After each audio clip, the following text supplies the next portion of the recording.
Shout out sa lahat ng mga negosyante at ang tanong ko, may araw ba na mahina ang negosyo, walang customer, walang inquiry, walang benta? Nako, tapos nagtatanong ka na, itutuloy ko ba ba? Kung yan ang katanungan mo, sagutin natin sa araw na ito. Magandang araw po sa inyo, ito si Ching Kita ng Pambansang Wealth Coach. Alam mo, ang pinakamahirap talaga sa pagnenegosyo, yung survival mode ka. Oo. Yung parang di mo alam kung itutuloy mo pa yung negosyo o hindi. Kasi sa totoo lang, sa pagnenegosyo, may araw na malakas, may araw na mahina. Di ba? Kaya nga kailangan po natin maintindihan ano ba yung mga factors na nakaka-apekto po sa atin. Una po, kailangan po natin maintindihan yung ekonomiya. Pag humina po ang ekonomiya, hihina rin po ang consumption ng mga tao. Pag humina consumption ng tao, maapektuhan po siyempre ang iyong negosyo. Pangalawa, competition, di ba? Tatandaan po natin, hindi lang ikaw ang nagnenegosyo, marami rin po nangungopya. Pag nakita na malakas ang iyong tindahan, minsan kumukopya. Pangatlo, yung trends.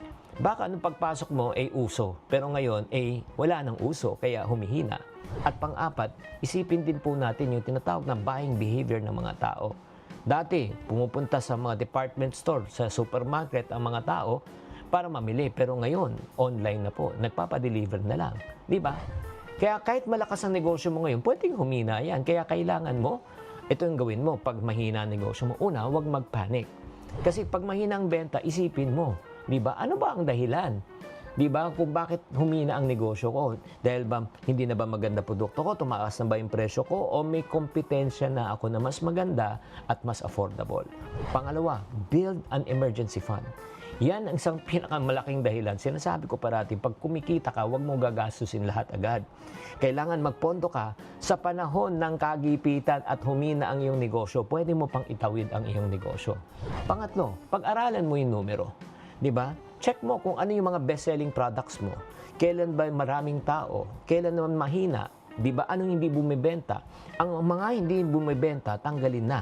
At yung mga bumibenta, palakasin pa.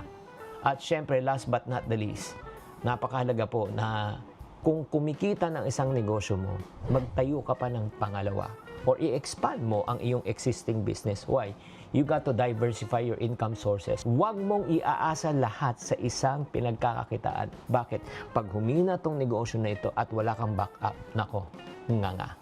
Kaya normal lang, tatandaan mo mga negosyante na minsan may mataas na benta, minsan mahina na benta. Ang importante, alam mo, nag-adjust ka, pinag-aralan mo at naghanda ka.